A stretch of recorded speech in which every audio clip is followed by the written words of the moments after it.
Hello everyone, I'm Gloria. I'm going to read the Genesis chapter 11 to 15. Ready? Get set, go. Now the whole world had one language and a common speech. As men moved eastward, they found a plain in Shinar and settled there.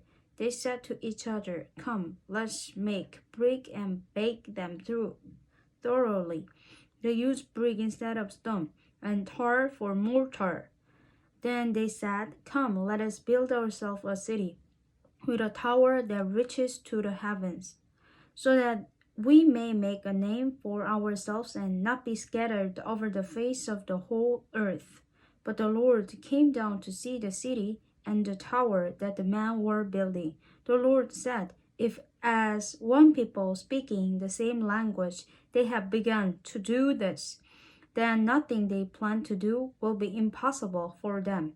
Come, let us go down and confuse their language, so they will not understand each other." So the Lord scattered them from there over all the earth, and they stopped building the city. That is why it was called Babel, because the Lord confused the language of the whole world. From there, the Lord scattered them over the face of the whole earth. This is an account of Shem. 2 years after the flood, when Shem was 100 years old, he became the father of Arphaxad.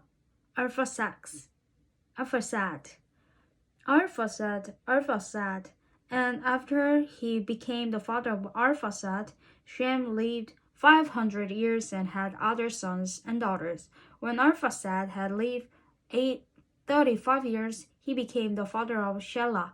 And after he became the father of Shelah, Arphaxad lived 403 years and had other sons and daughters. When Shelah had lived 30 years, he became the father of Eber. And after he became the father of Eber, Shelah lived 403 years and had other sons and daughters. When Eber had lived 34 years, he became the father of Peleg. And after he became the father of Peleg, Eber lived 430 years and had other sons and daughters. When Peleg had lived 30 years, he became the father of Reu. And after he became the father of Reu, Peleg lived 209 years and had other sons and daughters. When Reu lived 32 years, he became the father of Serug. And after he became the father of Serug, Reu lived 207 years and had other sons and daughters. When Serug had lived 30 years, he became the father of Nahor. And after he became the father of Nahor, Serug lived 200 years and had other sons and daughters. When Nahor had lived 29 years, he became the father of Terah. And after he became the father of Terah, Nahor lived 119 years and had other sons and daughters. After Terah had lived 70 years, he became the father of Abram, Nahor, and Haran. This is an account of Terah. Terah became the father of Abram, Nahor, and Haran. And Haran became the father of Lot.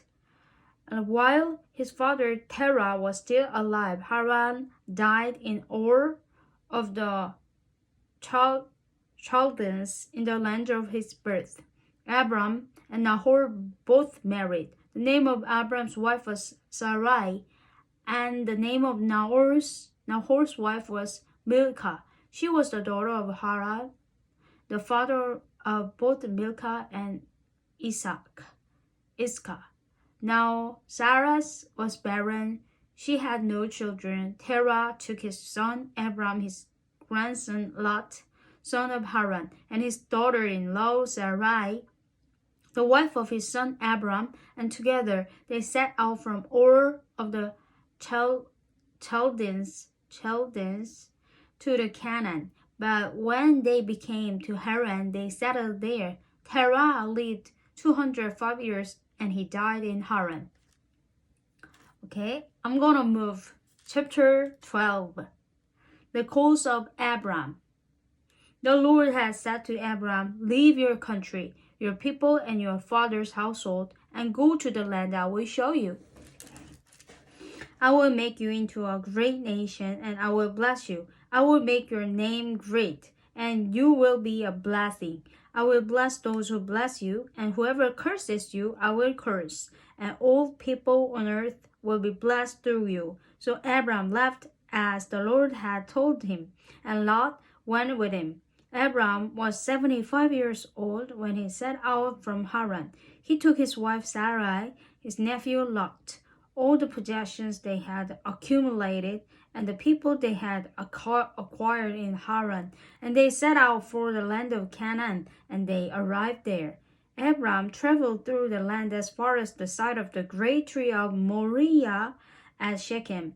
At that time the Canaanites were in the land. The Lord appeared to Abram and said, "To your offspring I will give this land." So he built an altar there to the Lord, who had appeared to him. From there he went on toward the hills east of Bethel and pitched his tent, when Bethel on the west and Ai on the east. There he built an altar to the Lord and called on the name of the Lord. Then Abram set out and continued toward the Negev. Now there was a famine in the land, and Abram went down to Egypt to live there for a while because the famine was severe. As he was about to enter Egypt, he said to his wife Sarai, "I know what a beautiful woman you are. When the Egyptians see you, they will say, 'This is his wife.' Then they will kill me, but will let you live.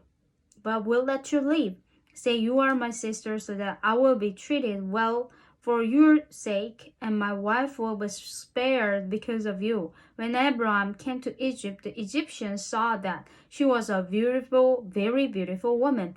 And when Pharaoh's officials saw her, they praised her to Pharaoh, and she was taken into his palace.